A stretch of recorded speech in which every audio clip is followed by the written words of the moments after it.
Hello everyone, welcome to my channel. आज हम शुरू करने वाले हैं गायनेकोलॉजी का एक बहुत ही इम्पोर्टेंट टॉपिक, प्यूबर्टी। हर एग्जाम में इस टॉपिक से क्वेश्चंस आते ही है और क्लिनिकली भी प्यूबर्टी को समझना बहुत जरूरी है। इस वीडियो में हम प्यूबर्टी को डेफिनेशन से लेकर एंडोक्रिनोलॉजी, सीक्वेंस ऑफ चेंजेस और साथ ही साथ एग्जाम पॉइंट्स भी समझेंगे। सबसे पहले समझते हैं प्यूबर्टी की डेफिनेशन। प्यूबर्टी लाइफ का ट्रांजिशन फेज है जो चाइल्डहुड को अडल्टहुड से कनेक्ट करता है। इस टाइम बॉडी में धीरे धीरे ऐसे हार्मोनल चेंजेस होते हैं जो एक चाइल्ड को सेक्सुअली मैच्योर अडल्ट में कन्वर्ट कर देते हैं। इसी फेज की सबसे खास बात यह होती है, इसमें डेवलप होते हैं सेकेंडरी सेक्सुअल कैरेक्टर्स। गर्ल्स में ब्रेस्ट डेवलपमेंट, प्यूबिक और एक्सिलरी हेयर का आना और मेंस्ट्रुएशन की शुरुआत होती है, जबकि बॉयज में टेस्टिस और पेनिस का एनलार्जमेंट, फेशियल हेयर, वॉइस का हैवी होना और मसल मास का इंक्रीज देखने को मिलता है। इन सब चेंजेस के बाद बॉडी सेक्सुअली मैच्योरिटी अचीव करती है और फर्टिलिटी यानी रिप्रोडक्शन की कैपेबिलिटी डेवलप हो जाती है। जनरली गर्ल्स में प्यूबर्टी 10 से 16 साल के बीच कंप्लीट हो जाती है, ऑल्दो इंडिविजुअल वेरिएशन नॉर्मल हो सकती है। ये ऑर्डर ऑफ इवेंट्स की एग्जाम पॉइंट ऑफ व्यू से ये सीक्वेंस बहुत इंपॉर्टेंट है, इसलिए इसे हमेशा इसी ऑर्डर में याद रखिए। सबसे पहला इवेंट होता है थेलार्की। थेलार्की का मतलब है ब्रेस्ट डेवलपमेंट की शुरुआत। ये यूजुअली साल की एज में देखा जाता है। इसके बाद आता है एड्रीनार्की। एड्रीनार्की में एड्रिनल ग्लैंड से एंड्रोजेंस का सिक्रीशन बढ़ता है, जिसके कारण प्यूबिक हेयर और एक्सिलरी हेयर डेवलप होने लगते हैं। बॉडी ऑर्डर भी इसी स्टेज में नोटिसेबल हो सकता है। तीसरा इवेंट होता है हाइट स्पर्ट।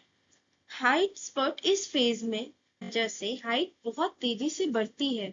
गर्ल्स में पीक हाइट वेलोसिटी आमतौर पर मेनार्की से पहले होती है। और सबसे लास्ट आता है मेनार्की। मेनार्की का मतलब है फर्स्ट मेंस्ट्रुअल पीरियड। ये इंडिकेट करता है कि रिप्रोडक्टिव सिस्टम का डेवलपमेंट काफी हद तक कंप्लीट हो चुका है, लेकिन शुरुआती कुछ साइकिल्स एन ओव्यूलेटरी होना बिल्कुल नॉर्मल होता है। एन ओव्यूलेटरी का मतलब फेज या इवेंट को डिटेल में समझते हैं। फर्स्ट है, सबसे पहला विजिबल साइन होता है थेलार्की। थेलार्की का मतलब है ब्रेस्ट बर्डिंग यानी ब्रेस्ट डेवलपमेंट की शुरुआत। इसी स्टेज में निपल के नीचे एक छोटा सा फर्म ग्रैंडुलर टिश्यू डेवलप होना शुरू होता है, जिसे ब्रेस्ट बर्ड कहते हैं। ये चेंज एस्ट्रोजन हार्मोन्स की वजह से होता है और नॉर्मली 8 से 13 साल की एज के बीच देखा जाता है। थेलार्की के बाद आता है एड्रीनार्की। एड्रीनार्की का मतलब है कि एड्रीनल की एड्री है और एंड्रोजन्स का सिक्रीशन बढ़ जाता है। इसके कारण सबसे पर और एक्सिलरी हेयर यानी अंडर आर्म हेयर डेवलप होने लगते हैं। साथ ही सिबिशियस ग्लैंड ज्यादा एक्टिव हो जाती है, जिससे स्किन ऑयली हो सकती है और कुछ बच्चों में एक्ने भी डेवलप हो सकता है। इसी स्टेज में बॉडी ऑर्डर यानी पसीने की स्मेल भी नोटिसेबल हो सकती है। यानी एड्रीनार्की के लिए मेनली 3 एड्रिनल एंड्रोजेंस रिस्पॉन्सिबल होते हैं। फर्स्ट है DHEA, सेकेंड DHEAS और एंड्रोस्टेन। ये प्रोसेस जनरली 7 इयर्स की एज के अराउंड शुरू हो जाता है और प्यूबर्टी के अर्ली चेंजेस में इंपॉर्टेंट रोल प्ले करता है। अब आपका यहाँ पे क्वेश्चन हो सकता है कि थैलार्की 8 से 13 इयर्स के बीच डेवलप होता है, वाइल एड्रीनार्की अराउंड 7 इयर्स ऑनवर्ड्स, तो पहले एड्रीनार्की क्यों नहीं आता? इसका आंसर है बिकॉज एड्रिनार्की जो है वो 7 इयर्स ऑनवर्ड शुरू हो जाता है, पर fully development of adrenarche symptoms यानी appearance of pubic hair, axillary hair या इंक्रीज सेबेशियस एक्टिविटी या बॉडी ऑर्डर, ये सारी चीजें आफ्टर थैलेरार्की ही नोटिसेबल होने लगते हैं। आफ्टर थैलेरार्की प्यूबर्टी के अगले दो इंपॉर्टेंट इवेंट्स की। थर्ड है पीक हाइट वेलोसिटी। प्यूबर्टी के टाइम एक स्टेज आती है जब हाइट बहुत तेजी से बढ़ती है। इस फेज को पीक हाइट वेलोसिटी बोलते हैं। गर्ल्स में इस दौरान हाइट लगभग 10 से 12 सेंटीमीटर पर ईयर की स्पीड से बढ़ सकती है। एक बहुत इंपॉर्टेंट हाइट वेलोसिटी हमेशा मेनार्की से पहले होती है, यानी जब किसी गर्ल होती है उस समय उसका फर्स्ट मेंस्ट्रुअल पीरियड अभी शुरू नहीं हुआ होता है। अब नेक्स्ट है गर्ल्स का सबसे पहला मेंस्ट्रुअल पीरियड, यानी पहली बार पीरियड्स आना। ये प्यूबर्टी का एक इम्पॉर्टेंट माइलस्टोन है और बताता है कि रिप्रोडक्टिव सिस्टम का डेवलपमेंट काफी हद तक कंप्लीट हो चुका है। जनरली थैलेरार्की के लगभग 2 से 2.5 साल बाद मेनार्की होता है और मेनार्की की एवरेज एज 12 से 13 इयर्स होती है। लेकिन एक बाद मेनार्की के ड्यूरेशन नहीं होता। शुरुआती 1-2 साल तक कई मेंस्ट्रुअल साइकिल्स एंड ओव्यूलेटरी हो सकते हैं, जो कि बिल्कुल नॉर्मल है समझते हैं। यानी प्यूबर्टी बॉडी में हार्मोनल लेवल पर कैसे स्टार्ट होती है। सबसे पहले एक इम्पॉर्टेंट टर्म आता है गोनाडोस्टेट। गोनाडोस्टेट का मतलब गोनाडोस्टेट नामस और पिट्यूटरी सिस्टम हाइपोथैलेमस मिलकर प्यूबर्टी को कंट्रोल करते हैं। अब देखते हैं कि प्यूबर्टी से पहले और प्यूबर्टी के टाइम क्या चेंजेस होते हैं। बिफोर प्यूबर्टी, प्यूबर्टी शुरू होने से पहले गोनाडल स्टेरॉइड्स प्यूबर्टी हॉर्मोन्स यानी FHS और LH दोनों का लेवल बहुत लो होता है। स्ट्रॉन्ग नेगेटिव फैक्ट यानी एस्ट्रोजन हाइपोथैलेमस को करता है। इसी वजह से हाइपोथैलेमस GnRH बहुत कम रिलीज करता है। जब GnRH कम होगा तो पिट्यूटरी से FSH और LH भी कम निकलेंगे और ओवरीज भी ज्यादा एक्टिव नहीं होगी। अब ड्यूरिंग चाइल्डहुड के दौरान हाइपोथैलेमस एस्ट्रोजन के लिए बहुत सेंसिटिव होता है। इतना सेंसिटिव कि एस्ट्रोजन की बहुत छोटी सी क्वांटिटी भी GnRH सिक्रेशन को सप्रेस कर देती है। इसी वजह से आता है हाइपोथैलेमस की एस्ट्रोजन के प्रति सेंसिटिविटी धीरे धीरे कम होने लगती है। अब वही एस्ट्रोजन पहले जैसा सप्रेशन नहीं कर पाता। रिजल्ट ये होता है कि GnRH का सिक्रेशन बढ़ने लगता है और यही GnRH प्यूबर्टी का मास्टर स्विच है। जैसे ही GnRH बढ़ता है, पिट्यूटरी से FHS और LH ओवरीज एक्टिवेट होती है, एस्ट्रोजन का प्रोडक्शन बढ़ता है और प्यूबर्टी के सारे फिजिकल चेंजेस शुरू हो जाते हैं। अब हम समझते हैं हाइपोथैलेमिक पिट्यूटरी ओवेरियन एक्सिस, जिसे शॉर्ट में HPO एक्सिस भी कहते हैं। ये प्यूबर्टी को कंट्रोल करने वाला सबसे इम्पोर्टेंट हार्मोनल पाथवे है।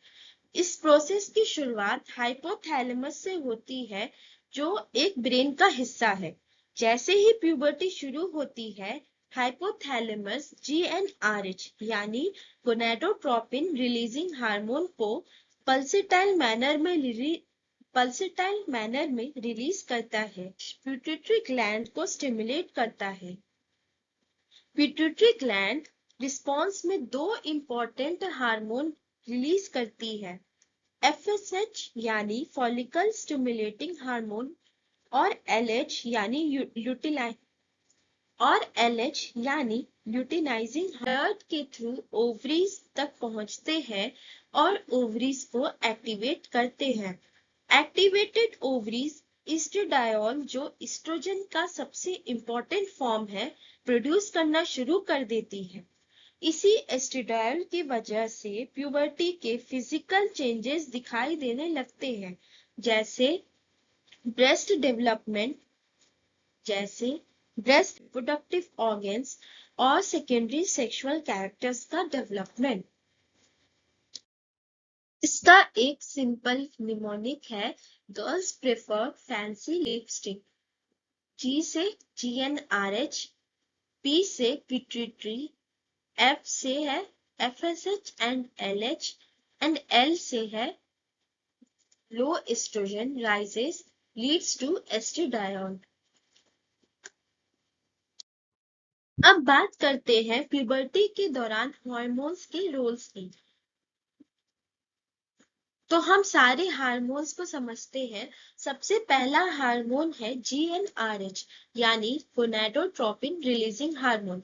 ये हार्मोन हाइपोथैलेमस से प्रोड्यूस होता है, जो ब्रेन का एक इम्पोर्टेंट कंट्रोल सेंटर है। GnRH का मेन काम होता है पिट्यूटरी ग्लैंड को सिग्नल देना, रिलीज करे FSH and LH। Simple language में समझे तो GnRH एक स्टार्टिंग सिग्नल की तरह काम करता है। इसके बिना FSH और LH रिलीज ही नहीं होंगे। अब बात इसका फुल फॉर्म है फॉलिकल स्टिमुलेटिंग हार्मोन। गर्ल्स में FSH के दो मेजर फैक्टर्स होते हैं।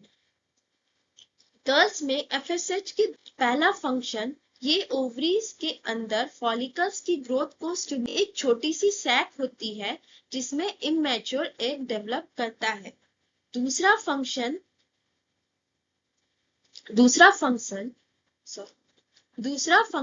प्रोड्यूस करने के लिए स्टिमुलेट करता है। और याद रखिए, एस्ट्रोजन ही प्यूबर्टी के दौरान फीमेल सेकेंडरी सेक्सुअल कैरेक्टर्स जैसे ब्रेस्ट डेवलपमेंट और रिप्रोडक्टिव ऑर्गन्स की ग्रोथ में इंपॉर्टेंट रोल प्ले करता है।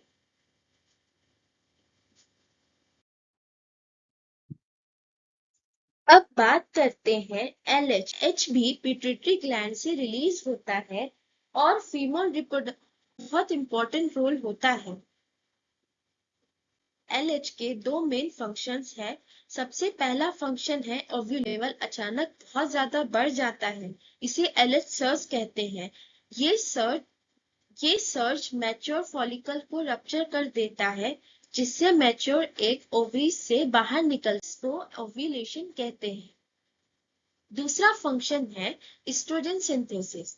LH ओवरी की सेल्स को स्टिमुलेट करता है, जिससे एस्ट्रोजन स्पेशली एस्ट्राडियोल का प्रोडक्शन बढ़ता है। अब बात करते हैं एस्ट्राडियोल। एस्ट्राडियोल से इम्पोर्टेंट और मोस्ट एक्टिव एस्ट्रोजन हार्मोन है। प्यूबर्टी के टाइम इसी हार्मोन की वजह से फीमेल रिप्रोडक्टिव ऑर्गन्स और सेकेंडरी सेक्सुअल कैरेक्टर्स डेवलप होते हैं।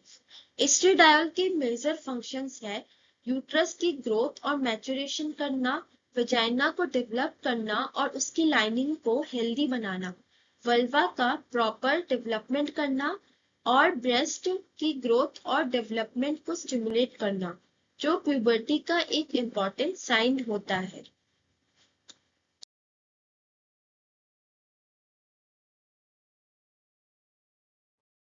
अब तक हमने अलग अलग में होती है और ये थायरोक्सिन T4 और ट्राईआइडोथायरोनिन यानी T3 हार्मोन्स प्रोड्यूस करती है। ये हार्मोन सिर्फ मेटाबॉलिज्म को ही कंट्रोल नहीं करते, बल्कि बाकी नॉर्मल ग्रोथ, ब्रेन डेवलपमेंट और प्यूबर्टी के लिए भी बहुत जरूरी होते हैं। यहाँ लिखा है कि यह थायराइड ग्लैंड जो है वो HPO एक्सिस को मेंटेन करती है, रेगुलेट करते हैं। अगर अगर थायराइड हार्मोन्स नॉर्मल लेवल पर होते हैं तो ये एचपीओ एक्सेस भी स्मूथली काम करती है। इससे हार्मोन्स की नॉर्मल सिक्रीशन होती है और ओवरीज भी सही तरह फंक्शन करती है। अब आते हैं क्लिनिकल इम्पोर्टेंस की। अगर किसी गर्ल को हाइपोथायराइडिज्म यानी थायराइड हार्मोन की कमी हो जाए तो उसकी ग्रोथ और प्यूबर्टी दोनों इफेक्ट हो सकती है। इसी वजह से ब्रेस्ट डेवलपमेंट देर से हो सकता है, पीरियड्स लेट आ सकते हैं और ओवरऑल प्यूबर्टी डिले हो सकती है।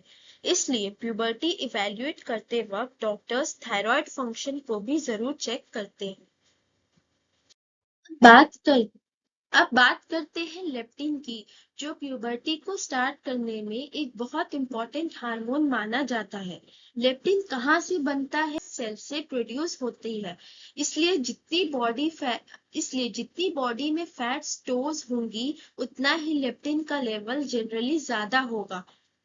अब इसका फंक्शन समझते हैं। लेप्टिन है कि बॉडी के पास ग्रोथ और रिप्रोडक्शन के लिए सफिशिएंट न्यूट्रिशन और एनर्जी अवेलेबल है।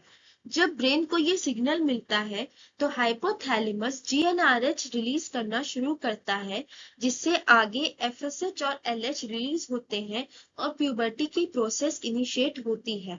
इसी वजह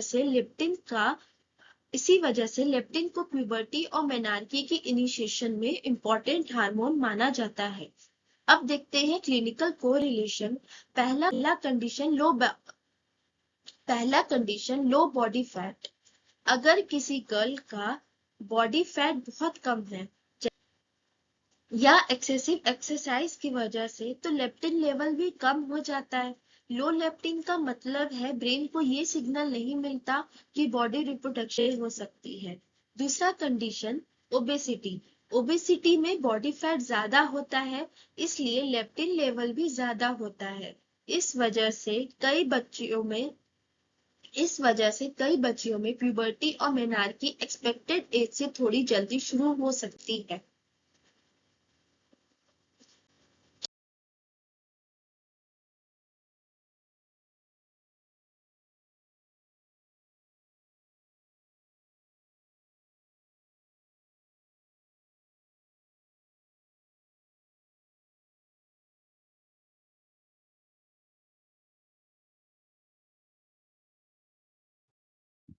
अब नेक्स्ट वीडियो में हम इसके कॉमन डिसऑर्डर्स को देखेंगे।